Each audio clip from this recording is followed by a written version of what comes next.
नमस्कार, Prabhasakshi news network पर आप सभी का स्वागत है।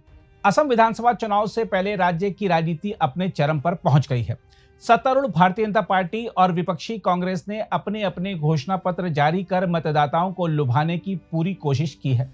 एक और बीजेपी ने विकास, सुरक्षा और बुनियादी ढांचे पर जोर दिया है, तो दूसरी ओर कांग्रेस ने सामाजिक सुरक्षा, आर्थिक सहायता और अधिकारों के विस्तार को अपने अभियान का केंद्र बनाया है। ऐसे में दोनों दलों के घोषणा पत्र की तुलना चुनावी दिशा को समझने में महत्वपूर्ण हो जाती है।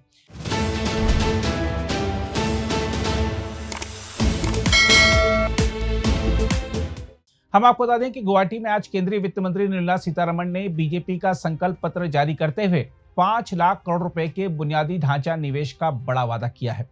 इस घोषणा पत्र में कुल 31 वादे शामिल हैं, जिनमें मूल निवासियों की जमीन, विरासत और सम्मान की रक्षा को प्रमुखता दी गई है। बीजेपी ने बांग्लादेशी मियाओं द्वारा अतिक्रमित जमीन को वापस लेने, समान नागरिक संहिता लागू करने और युवाओं के लिए रोजगार के अवसर बढ़ाने की बात कही है।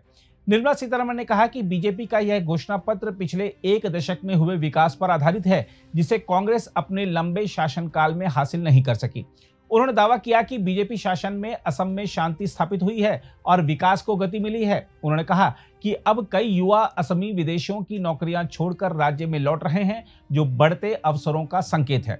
उन्होंने कांग्रेस पर आरोप लगाया कि उसकी नीतियों के कारण असम लंबे समय तक अफस्पा के दायरे में रहा। इसके विपरीत कांग्रेस ने अपने घोषणा पत्र में 5 प्रमुख गारंटी पेश की हैं, जो सीधे आम जनता के जीवन से जुड़ी हुई हैं। पार्टी अध्यक्ष मल्लिकार्जुन खड़गे ने नौबईचा में आयोजित जनसभा में घोषणा पत्र जारी करते हुए महिलाओं के लिए बिना शर्त मासिक आर्थिक सहायता का बड़ा वादा किया। कांग्रेस का कहना है कि हर महिला को सीधे बैंक खाते में मासिक धनराशि दी जाएगी, साथ ही उन्हें स्वरोजगार शुरू करने के लिए 50,000 रुपए की सहायता भी मिलेगी। कांग्रेस ने बीजेपी पर निशाना साधते हुए कहा कि वर्तमान सरकार द्वारा दी जा रही सहायता शर्तों से बंधी होती है, जबकि उनकी योजना पूरी तरह बिना शर्त होगी। इसके अलावा कांग्रेस ने प्रत्येक परिवार को 25 लाख रुपए तक का नगद रहित स्वास्थ्य बीमा देने का वादा भी किया है। भूमि अधिकार के मुद्दे पर भी कांग्रेस ने बड़ा ऐलान किया है। पार्टी ने 1 लाख नहीं बल्कि 10 लाख भूमि पुत्रों को स्थायी जमीन का पट्टा देने का वादा किया है, जिससे लोगों को हर साल कागजी प्रक्रिया से गुजरने की जरूरत नहीं पड़ेगी। इसके साथ ही राज्य के सभी वरिष्ठ नागरिकों को हर महीने 1,250 रुपए देने की योजना भी घोषणा पत्र में शामिल है। कांग्रेस ने न्याय के मुद्दे को भी प्रमुखता दी है। पार्टी ने दिवंगत जुबिन गर्ग मामले में 100 दिनों के भीतर न्याय दिलाने का वादा किया है और पूरे मामले की साजिश का खुलासा करने की बात कही है। इसके अलावा प्रदेश कांग्रेस अध्यक्ष गौरव गोगोई ने बीजेपी पर विभाजनकारी राजनीति का आरोप लगाते हुए कहा है कि उनकी सरकार बनने पर सांप्रदायिक तनाव फैलाने वालों के खिलाफ कड़ा कानून बनाया जाएगा, जिसमें दोषियों को 5 साल तक की सजा दी जाएगी। दोनों घोषणा पत्रों की तुलना करें तो बीजेपी का फोकस बड़े स्तर पर विकास, निवेश और कानून व्यवस्था पर है, जबकि कांग्रेस सीधे आर्थिक सहायता, सामाजिक सुरक्षा और अधिकार आधारित योजनाओं पर जोर दे रही है। बीजेपी जहां दीर्घकालिक बुनियादी ढांचा और स्थिरता की बात कर रही है, वहीं कांग्रेस तत्काल राहत और सामाजिक न्याय को प्राथमिकता दे रही है।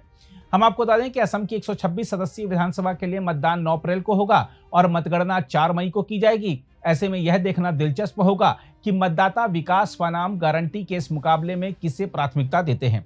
देखा जाए तो यह चुनाव न केवल असम की राजनीति की दिशा तय करेगा, बल्कि पूरे पूर्वोत्तर क्षेत्र के लिए भी महत्वपूर्ण संकेत देगा। बहरहाल, वैसे तो असम विधानसभा चुनाव के परिणाम 4 मई को आएंगे, लेकिन आइए आपको दिखाते हैं परिणामों के बारे में क्या भविष्यवाणी कर रहे हैं राज्य के मुख्यमंत्री हिमंत बिस्वा शर्मा। 90 सीट हमारा कंफर्म है। मेरा लगता है हम 96 से 100 तक पहुंचेगा। 96 से 100 तक पहुंचेगा।